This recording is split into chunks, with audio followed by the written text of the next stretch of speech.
Hello everyone, welcome back to my channel Mukti's cooking world. আজকে আমি আপনাদেরকে তৈরি করে দেখাবো কাটা মশলায় গরুর মাংস ভুনা।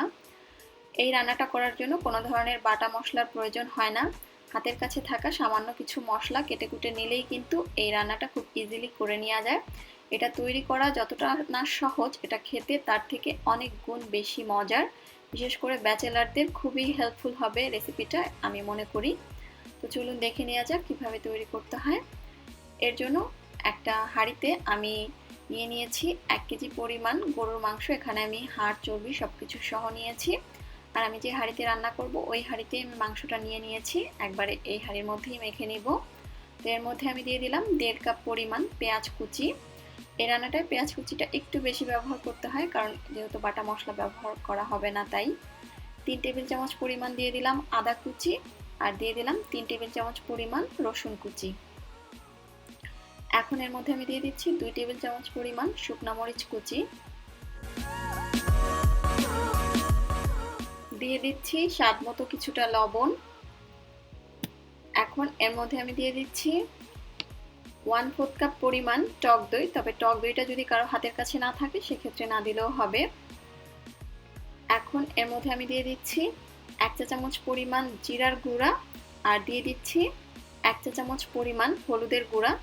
এই মশলা দুটো আমি গুঁড়ায় দিচ্ছি, কারণ এগুলো আস্ত দিলে এর মধ্যে মিশবে না, সেই জন্য আমি দিচ্ছি না। ট্রেডিশনালি এটা পাতলা সুতি কাপড়ের মধ্যে পেঁচিয়ে দেওয়া হয়, তো সেটা আসলে অনেকের কাছে সহজ মনে হবে না, তাই আর আমি ওভাবে দেখালাম না।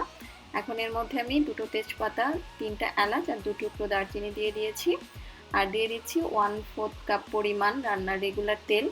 আমি আজকে যে মাংসটা নিয়েছি এই মাংসটার সাথে যথেষ্ট পরিমাণে তেল চর্বি সব কিছু আছে, তাই আমি তেলের পরিমাণটা একটু কমিয়ে দিয়েছি।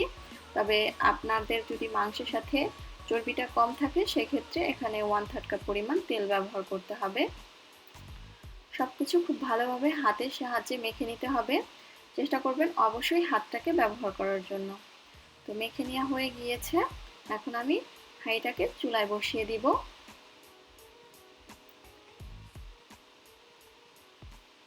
চুলায় আমি হাঁড়িটাকে বসিয়ে দিয়েছি। আপনাদের হাতে সময় থাকলে এটাকে কিছুক্ষণের জন্য ম্যারিনেট করেও রাখতে পারেন। ঢাকনা দিয়ে হাঁড়িটাকে ঢেকে দিলাম এবং চুলার আঁচ মাঝারিতে করে আমি এখন 5-6 মিনিট রান্না করব। 5-6 মিনিট পরে আমি ঢাকনাটা খুলে নিচ্ছি। এবার সবকিছু খুব ভালোভাবে একত্রে একটু মিশিয়ে নিচ্ছি।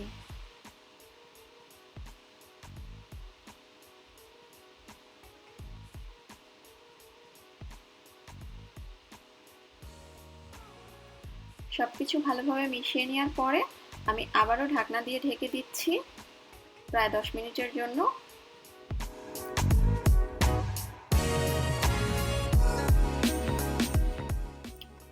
প্রায় 10 মিনিট পরে আমি এখন ঢাকনাটাকে খুলে নিচ্ছি।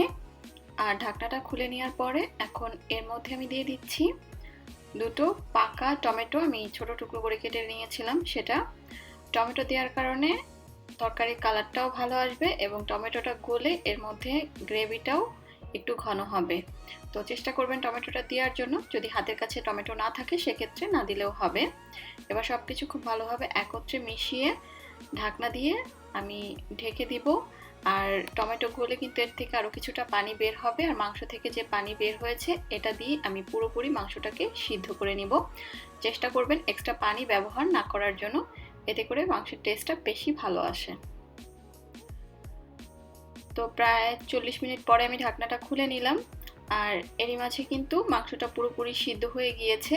আর এর মাঝে আমি 1-2 বার ঢাকনা খুলে সব কিছু একটু নেড়েচেড়ে দিয়েছিলাম। তো মাংসটা রান্না হয়ে গিয়েছে।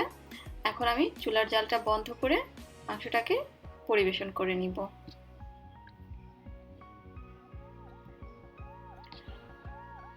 তো তৈরি হয়ে গেল আমার কাটা মশলায় মজাদার গরুর মাংসের ভুনা।